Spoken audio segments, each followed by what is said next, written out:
So we will use the denture workflow because we're going to scan the full upper and lower edentulous arches. Then we'll scan the dentures outside of the mouth, upper and lower. The system can actually merge the denture with the edentulous arch, and then we put the dentures back in the patient's mouth and capture the bite. And that helps establish the vertical.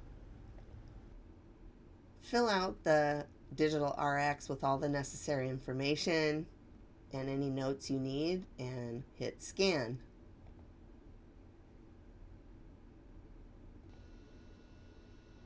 So first I'm going to scan the maxillary edentulous arch in the patient's mouth. Obviously I'm scanning a model here, so it's a simulation. But we do want to continue to use the usual scan pattern when we're scanning and capture the ridge first, like it's the occlusal, and then rotate into the lingual and the buccal, you'll see here. So as long as I keep the camera nice and close, you'll see that green square will remain right on the data, and it will pick it up rather quickly because I'm within a good distance from the model or the edentulous arch. So we just want to make sure to capture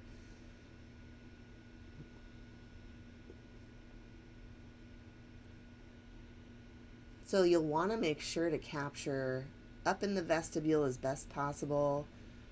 Retract the lip of the patient so you can get as much anatomy as possible.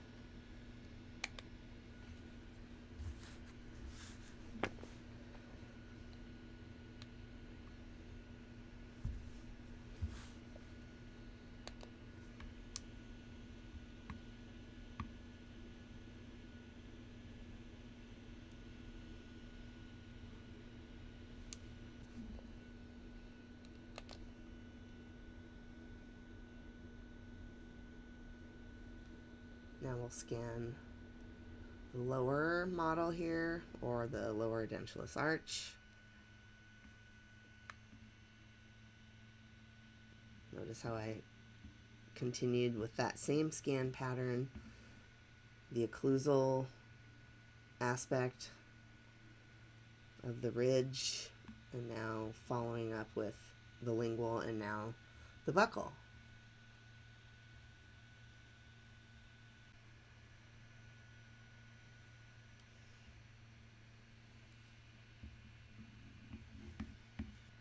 So now I'll scan the denture outside of the mouth. When you're scanning outside of the mouth, you can turn off the AI scan in the upper right corner. And you'll notice while I'm scanning, I'm always going to start on the intaglio surface. It is recommended. And also, oftentimes I need to reposition my fingers to try and scan and not capture my fingers in the scan. So turn off the AI scan and start with, as the tip shows, the back or the intaglio of the denture first.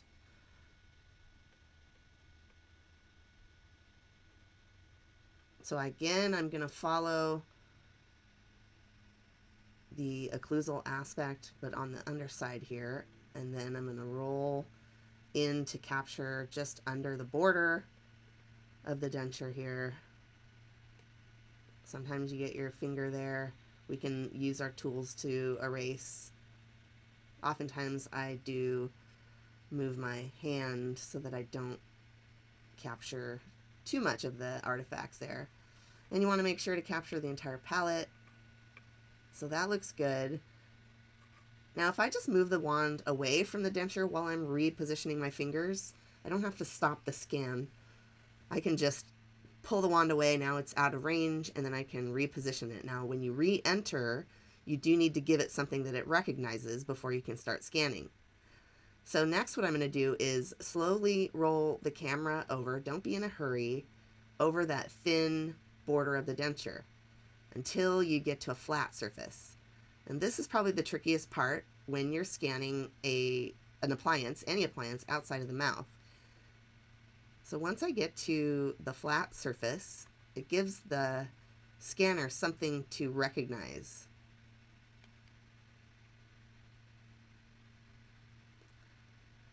It does take a little practice.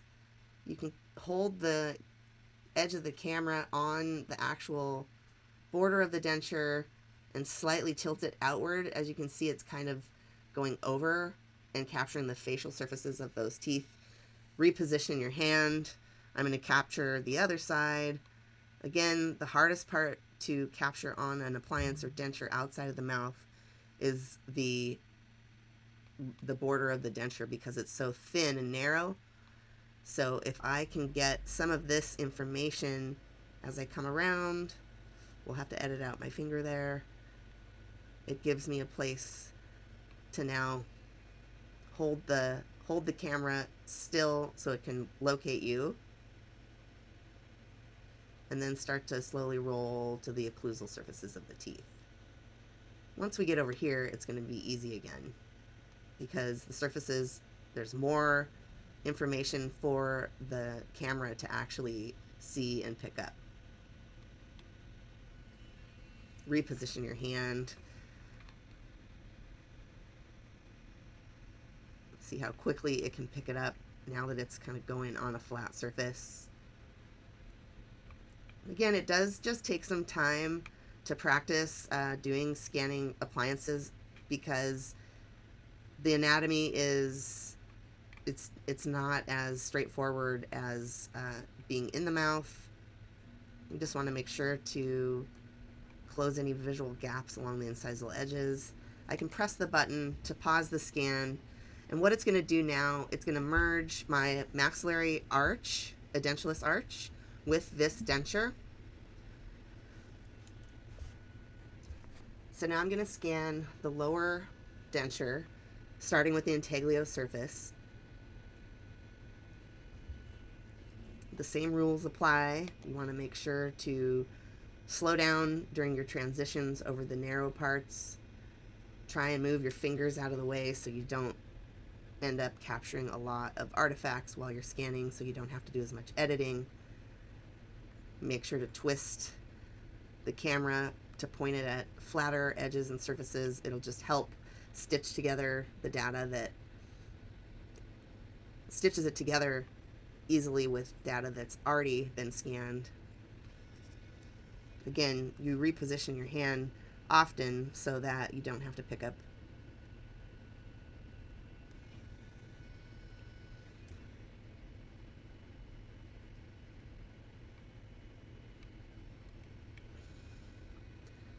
Reposition your fingers often so that you don't pick up as much scatter.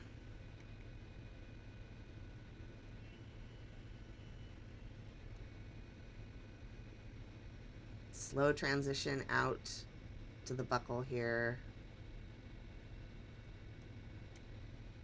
Again, if the camera loses you, if you just roll back to where it's all captured, it'll find its place again. The key when scanning outside of the mouth is definitely going slower than what you're used to doing when you're scanning intraorally. It takes patience and practice.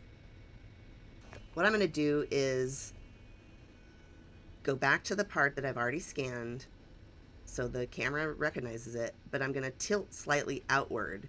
So you can see the green square is positioned right on the edge, looking directly down at the ridge of the denture, but it also sees past it on the facial surface.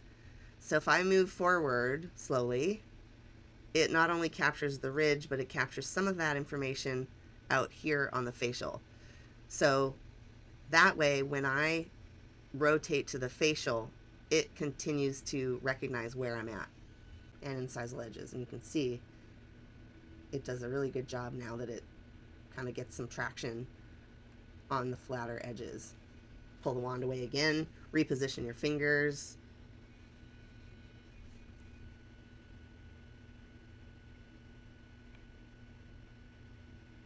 Again, when scanning the denture, the most important surface to capture first is the underside, or the intaglio surface. So some of that scatter and the artifacts will clean up when we stop scanning. So you press the button, it's going to clean up some of that information, and then it's going to merge it again with the mandibular edentulous arch. So we'll put the dentures back in the patient's mouth and scan the bite.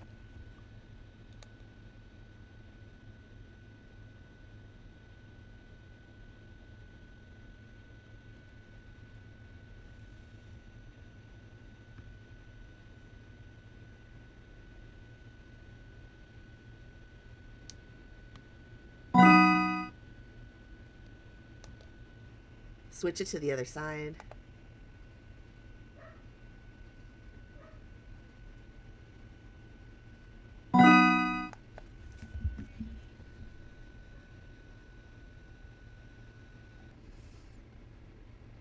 And then hit next step, and it's going to process. Once the files are finished processing, just hit save, and then you can see here you have your edentulous upper with the upper denture merged, the edentulous lower, lower merged in occlusion. And that's it.